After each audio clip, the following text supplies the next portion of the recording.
হাওয়া বার্তা চ্যানেলে আপনাদের প্রত্যেককে স্বাগত জানাচ্ছি। কিছুক্ষণের মধ্যেই পশ্চিমবঙ্গে দক্ষিণবঙ্গে আবারও প্রচণ্ড কালবৈশাখী ঝড় বৃষ্টি ধেয়ে আসছে। এই মুহূর্তে অরেঞ্জ অ্যালার্ট জারি রয়েছে পশ্চিমবঙ্গের দক্ষিণবঙ্গের বেশ কিছু জেলাতে, যেটা ওয়েদার অফিস বলছেন যে আজকে 8 তারিখ এবং আগামীকাল 9 তারিখ এই দুটো দিন পশ্চিমবঙ্গের জেলায় জেলায় ঝড় বৃষ্টি বাড়তে পারে। তবে 10 তারিখেও ঝড় বৃষ্টি হবে। 10 তারিখে তীব্রতা বেশ কিছুটা কম থাকবে এবং 11 তারিখ থেকে একটা বড় পরিবর্তন আসতে পারে। তো প্রথমেই জানবো আমরা পশ্চিমবঙ্গের দক্ষিণবঙ্গের কোন কোন জেলাগুলোতে ঝড় বৃষ্টির কথা বলা হয়েছে।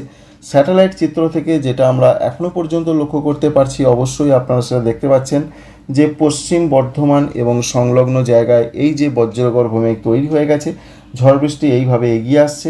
এবং অন্যদিকে জামশেদপুর সংলগ্ন জায়গার দিকে আমরা দেখতে পাচ্ছি ঝাড়খণ্ডে বজ্রগর্ভ মেঘ প্রচণ্ডভাবে দানা বাঁধছে, যার ফলে বাংলার দিকে আবার ঝড় বৃষ্টি আসতে পারে। আলিপুর আবহাওয়া দপ্তর কী বলছেন, প্রথমেই পূর্বাভাসটা অবশ্যই জানা আমাদের প্রত্যেকের উচিত। তাদের বক্তব্য রয়েছে যে অরেঞ্জ অ্যালার্ট জারি রয়েছে, প্রচণ্ড ঝড় বৃষ্টি সঙ্গে বজ্রপাতের সম্ভাবনা এবং শিলাবৃষ্টি হতে পারে পূর্ব বর্ধমান জেলাতে, এমনটা তারা বলেছেন। তো অরেঞ্জ অ্যালার্ট জারি রয়েছে হুগলি, উত্তর 24 পরগনা, পশ্চিম মেদিনীপুর, বাঁকুড়া, পুরুলিয়া, পূর্ব বর্ধমান, পশ্চিম বর্ধমান, নদিয়া এবং বীরভূম। এই জেলাগুলোর দিকে প্রচণ্ড ঝড় বৃষ্টির পূর্বাভাস না থাকলেও বেশ কিছুটা ঝড় বৃষ্টি আজকে হতে পারে, হতে চলেছে রাত পর্যন্ত সময়ের মধ্যে, এমনটা পরিষ্কার করে বলা হয়েছে। সুতরাং দেখতে পাচ্ছেন যে স্যাটেলাইট চিত্র যেটা দেখাচ্ছে ঝড় বৃষ্টির মেঘ কিন্তু এগিয়ে আসছে আরও ভেতরের দিকে। অন্যদিকে যে সমস্ত জেলাগুলোতে ঝড় বৃষ্টির তীব্রতা কিছুটা কম হতে পারে, তবে হবে, সেই জেলাগুলোর নাম কলকাতা, হাওড়া, সঙ্গে দক্ষিণ 24 পরগনা, পূর্ব মেদিনীপুর, ঝাড়গ্রাম, মুর্শিদাবাদ, এই জেলাগুলোর ক্ষেত্রে কিন্তু বলা হয়েছে। তবে আমরা দেখতে পাচ্ছি মুর্শিদাবাদের দিকে কিন্তু বজ্রগর্ভ মেঘ এগিয়ে আসার সম্ভাবনা রয়েছে। যাই হোক, আগামী 1 ঘন্টার মধ্যে যেটা দেখা যাচ্ছে বজ্রগর্ভ মেঘ কিন্তু আরও এগিয়ে আসবে বাংলার ভেতরের দিকে, দক্ষিণবঙ্গের দিকে, পশ্চিমবঙ্গে, যার ফলে ঝড় বৃষ্টির সম্ভাবনা আরও বাড়তে চলেছে।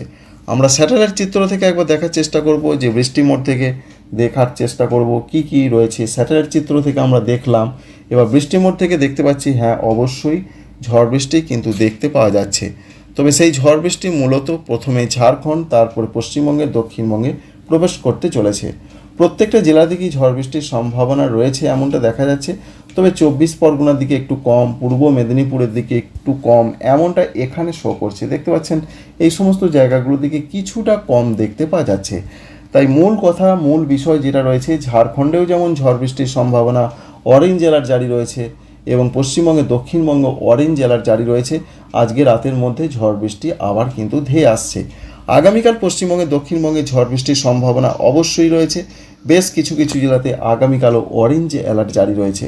এর অর্থ হচ্ছে অধিকাংশ জায়গাতেই ঝড় বৃষ্টি হবে, বজ্রপাত সহ দমকা ঝোড়ো হাওয়া 50 থেকে 60 কিলোমিটার গতিবেগে বইতে পারে।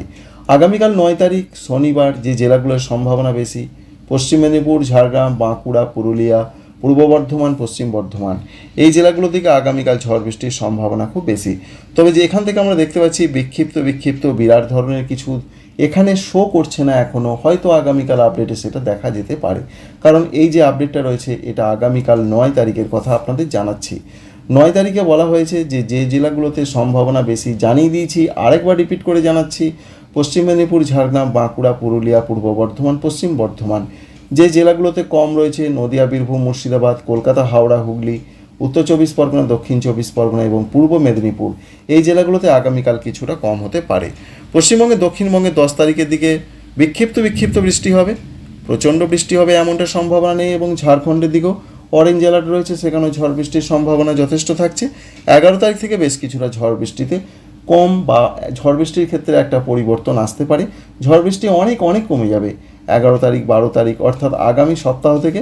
সঙ্গে তাপমাত্রা বাড়তে থাকবে, বিশেষ করে 3 ডিগ্রি সেন্টিগ্রেড পর্যন্ত তাপমাত্রা দক্ষিণবঙ্গের জেলাগুলোতে বাড়তে পারে এবং ঝাড়খণ্ডের দিকে বাড়ার একটা সম্ভাবনা বা পূর্বাভাসের কথা এই মুহূর্তে জানতে পারা যাচ্ছে। পশ্চিমবঙ্গের উত্তরবঙ্গের জেলাগুলোতে কি হতে পারে, উত্তরবঙ্গের জেলাগুলোর যা আপডেট রয়েছে, উত্তরবঙ্গ আগামী কয়েকদিন ধরে ঝড় বৃষ্টির পূর্বাভাস রয়েছে। তো আজকে রাতের দিকে যেটা আমরা দেখতে পাচ্ছি, যদিও এখানে সেইভাবে দেখা যাচ্ছে না, সেটা দেখা যাচ্ছে মাঝ রাতের পর উত্তরবঙ্গের জেলাগুলোতে বা মাঝ রাত থেকে আজকে ঝড় বৃষ্টি কিন্তু বাড়তে থাকবে।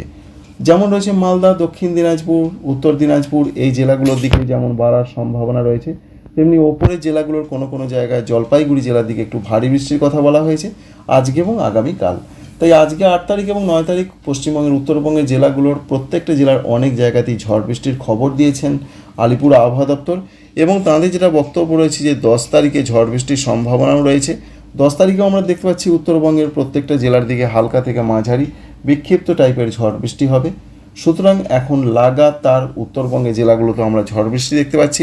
শুধু এখানেই শেষ নয়, বিশেষ করে বলা হয়েছে 12 তারিখ, 13 তারিখ, 14 তারিখ আরও ঝড় বৃষ্টি বাড়বে উত্তরবঙ্গের জেলাগুলোতে। যেমন বলা হয়েছে দার্জিলিং, কালিম্পং, জলপাইগুড়ি, কুচবিহার, আলিপুরদুয়ার এই জেলাগুলোর দিকে ভারী বৃষ্টি হতে পারে। তো পরিষ্কার অর্থে আমরা কিন্তু সেটাই লক্ষ্য করতে পারছি, দেখুন যে প্রচণ্ড ভারী বৃষ্টি না হলেও বেশ কিছু কিছু জায়গায় মাঝারি থেকে ভারী বৃষ্টিপাতের একটা সম্ভাবনা তৈরি রয়েছে। ওপরের জেলাগুলোতেই সম্ভাবনা বেশি, আর নিচের দিকের জেলা যেমন উত্তর দিনাজপুর, দক্ষিণ দিনাজপুর, মালদহ এখানেও অধিকাংশ জায়গায় মাঝারি, হালকা মাঝারি ঝড় বৃষ্টির সম্ভাবনা বা পূর্বাভাস দেখতে পাওয়া যাচ্ছে। তাই 12 তারিখে এরকম একটা সম্ভাবনা আমরা লক্ষ্য করতে পারছি। 13 তারিখের দিকেও পশ্চিমবঙ্গের উত্তরবঙ্গের জেলাগুলোতে ঝড় বৃষ্টির দাপট চলবে, দেখাই যাচ্ছে যে উত্তরবঙ্গের জেলাগুলো। 14 তারিখেও পশ্চিমবঙ্গের উত্তরবঙ্গের জেলাগুলোতে ঝড় বৃষ্টির দাপট চলবে। 15 তারিখের দিকেও আমরা লক্ষ্য করতে পারছি যেমন আলিপুরদুয়ার, কুচবিহার এই জেলাগুলোর দিকে ঝড় বৃষ্টির সম্ভাবনা খুব বেশি। এর পাশাপাশি উত্তর পূর্ব ভারতের দিকে যদি আমরা তাকাই 12 তারিখের দিকে, সেটাও আমরা দেখতে পাচ্ছি যেমন রয়েছে আসাম, মেঘালয়, অরুণাচল প্রদেশ এদিকে ঝড় বৃষ্টির সম্ভাবনাটা বাড়বে। তাই পশ্চিমবঙ্গের উত্তরবঙ্গ, উত্তর পূর্ব ভারত এদিকে ঝড় বৃষ্টি ধীরে ধীরে বাড়তে চলেছে। এবং 13 তারিখে যা খবর রয়েছে, 13 তারিখেও আসাম, গোয়ালপাড়া, গুয়াহাটি, দিসপুর, জোরহাট, বরপেটা এই সমস্ত জায়গায় বেশ বৃষ্টিপাতের সম্ভাবনা রয়েছে। সঙ্গে রয়েছে ত্রিপুরা, মণিপুর, মিজোরাম, নাগাল্যান্ড এদিকেও 13 তারিখের দিকে ঝড় বৃষ্টির সম্ভাবনা বেশ কিছুটা বাড়বে। উত্তর দিকের জেলাগুলো, উত্তর ত্রিপুরা, ঊনকোটি এই সমস্ত জেলার দিকে বৃদ্ধি পাওয়ার বা বেড়ে যাওয়ার ঝড় বৃষ্টির একটা সম্ভাবনা প্রধানত দেখা যাচ্ছে। 14 তারিখের দিকে যদি আমরা পূর্বাভাস দেখি, 14 তারিখে ঝড় বৃষ্টির সম্ভাবনা বেশ বেশি রয়েছে আসামের দিকে। সঙ্গে যেটা দেখা যাচ্ছে পশ্চিমবঙ্গের উত্তরবঙ্গের আলিপুরদুয়ার, কুচবিহারের দিকে ঝড় বৃষ্টির সম্ভাবনা বেশ কিছুটা বেশি আমরা দেখতে পাচ্ছি।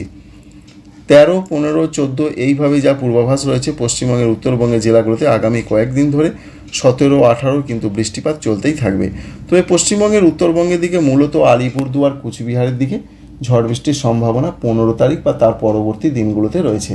তার আগে 12 তারিখ, 13 তারিখ, 14 তারিখ উত্তরবঙ্গের ওপরের জেলাগুলোতে দার্জিলিং, কালিম্পং, জলপাইগুড়ি, কুচবিহার, আলিপুরদুয়ারে ঝড় বৃষ্টির সম্ভাবনা বেশি। এই রয়েছে মোটামুটি এখনও পর্যন্ত পূর্বাভাস। আর তাপমাত্রা যেটা বলা হয়েছে মূলত সারা দেশের মধ্যে বেশ কিছু কিছু জায়গায় ইতিমধ্যে তাপপ্রবাহ শুরু হয়েছে। গুজরাট রয়েছে, রাজস্থান রয়েছে, এছাড়াও আমরা দেখতে পাচ্ছি অন্যান্য জায়গার মধ্যে রয়েছে যেমন মধ্যপ্রদেশ, পশ্চিম মধ্যপ্রদেশের দিকে তাপপ্রবাহের সম্ভাবনা রয়েছে। আর পশ্চিমবঙ্গে, দক্ষিণবঙ্গে তাপপ্রবাহের কোনো খবর নেই। তবে দক্ষিণবঙ্গের জেলাগুলোতে আগামী সোমবার থেকে তাপমাত্রা বৃদ্ধি পেতে পারে এমন একটা কথা বলা হয়েছে। ধীরে ধীরে তাপমাত্রা 3 ডিগ্রি, কোথাও বা 2 ডিগ্রি, কোথাও 4 ডিগ্রি বাড়তে পারে। Thanks for watching.